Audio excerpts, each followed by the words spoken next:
We are punters back for part 2, and hopefully this week we managed to cut the video off at the right point so it doesn't look like it gets cut off mid-sentence. All that got cut off last week was us saying goodbye. Oh, okay. That's all right. Right. All right. So Maybe they can hear us today because there's plenty happening in the Emerald Bistro. She's a full house in there. Yeah, POC tax, mate. Pistol Pete Roberts. He tweeted in. He tweeted in. Interested in your thoughts on how much POC tax, etc., has influenced early pricing. I used to regularly beat SP betting early, mostly on horses at the top of the market, but last 12 months has been the opposite. Market seems to have let the faves ease out in betting these days. Yeah, well, the first thing I'll say, Pete, I think we've discussed this from various angles in the last 3 or 4 shows we've done, so if you get a chance to go back and look at those, you'll see some other discussions as well. But it's good because it was in the back of my mind that I'd read Adam Blenko had tweeted a few things out about this on the last 2 weekends actually, so I thought this is probably explain it to Pete. He sort of said the way the betting markets are at the moment, the old fades getting right out is going to be the common theme. Hashtag PA POC tax. And then he went on to say that he thinks that the corporates, they don't really want to bet particularly early, bar the cross-code multi-crown who just want to take a shorty fade to bundle in. So if they wanted to take Pippi or something on the weekend, we'll get it in at 240 or 230 in their cross-code multis. Because racing's become a very expensive product for the bookies. Yep. You know, so the markets are obviously it hasn't been applied evenly. It's applied to the top few of the market because that's where all the money is. So that's how they're going to claw back their costs. They're not going to claw it back, putting it on the 50 and 100 to 1 chances. It's at the pointy end of the market. Yeah, there's no doubt that since all this, so the fees have increased and the point of consumption's come in, Pistol, that the corporates have made a clear effort to get as much of the market percentage in the top 3 runners, and if there's an obvious top pick, they put it up as short as they can, and they don't mind if they make a mistake with a horse out of the market. No, as much. No. You know, it gets, and if they do, it gets knocked in trimmed the up pretty quick anyway. So they're just giving themselves more margin for error on the obvious top picks, and one of the unfortunate aspects of it is that there's some operators in the market that for years have run a system or a tipping service that's not price sensitive, and so like if they like Pippi on the weekend, they just would send it out as a tip on Wednesday as soon as the market went up, because they're not really pricing the horse, they're just saying we want to back this horse. Yeah, so whatever price they put up, we'll just take it. And then people put in their multis, take the price, whatever. So that happened with Pippi, with Age of Chivalry, a little bit with Mystic Journey. I suppose that was short all the way through, but you know what I mean. So more often than not, if you want to back the top pick in the race, you just got to wait for the last 2 minutes.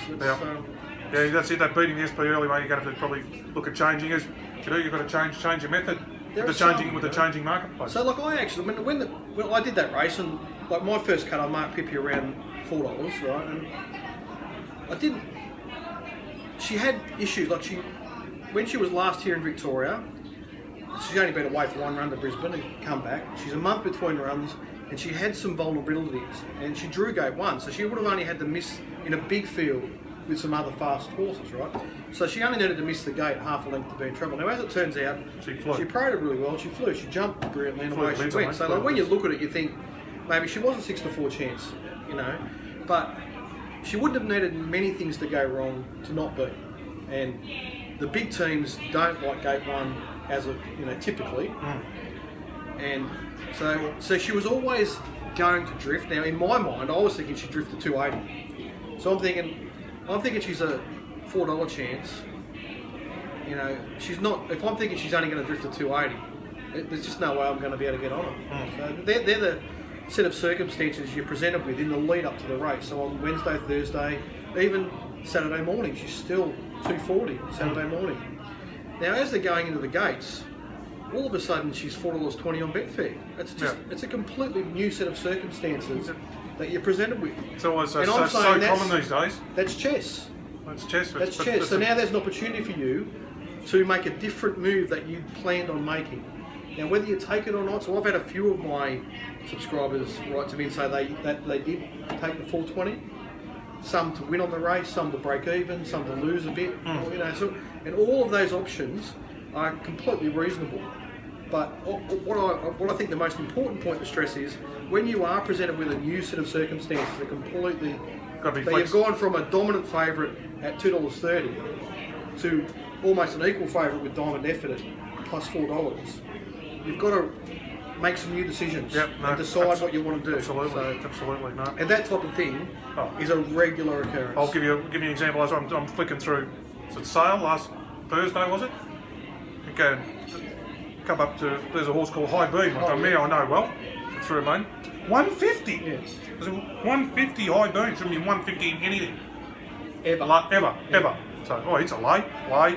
And then, as you said, new circumstances, just express to 250, jumps 250, 260, gets an inch perfect right off D lane to win by a pimple.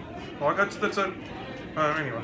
I reviewed that race yesterday and I thought, geez, the people that backed that horse, particularly if they took the early odds, they didn't deserve to collect, but they did. That was an amazing ride. Yeah, he's come back in great. Him and B. Mellon are the two at the moment. I'm all over. Lee Jones, he's off Twitter. He says, do you and Potts bet less during the winter months due to the wet tracks or lower standard of horses? We've spoken about a bit of this lately, but I wouldn't say. I'd say yes, betting less. I'm betting less, but it's more due to the poly tracks, not to the wet tracks. I actually look and opportunities like this week. I mean, I've got poly yesterday, Shitsville. Poly today, Shitsville. A metro meeting tomorrow where blokes like Potts and other blokes got bigger edges than me at those metro meetings. I've got a Moe heavy 10 on Thursday, which is a sand-based heavy 10, so it doesn't race. Normally you can sit 4 wide there and win, and the fence can be no good. So basically, I've got 2 meetings to bet on this week. There's Bendigo Friday, Seymour Saturday. There's Grand National and Polytrack Sunday. So I'm just lacking opportunities. Whereas the middle of next month, I had a look at September, so this time next month, there's Bairnsdale Monday, Wangaratta Tuesday, Cranbourne Wednesday, Sale Thursday, Kyneton Friday, Shura Saturday, Coleraine Sunday. So it's lack of opportunity sort of for me and things like that. What about you? Yeah, look, Lee, it's a good question. For mine, I'm a price punter, so I'm just looking for circumstances where I feel comfortable with the process that I go through, that I can rely on my prices when I've completed the race, as a really good starting point to bet. And I'm more about taking good prices than saying there's the winner. You know what I mean? I like backing 2 or 3 horses in a race and just trying to catch them at the right time. And I like backing the winner. Yeah, I like backing the winner. There's the winner. And so the point I would say is that over winter it's harder to find circumstances that I feel comfortable with, but I also recognise that it's harder for everyone else too. So I just think you sort of got to pick your mark, but don't be afraid if you're prepared to put in the work. So I'll talk about one that went wrong on Sunday.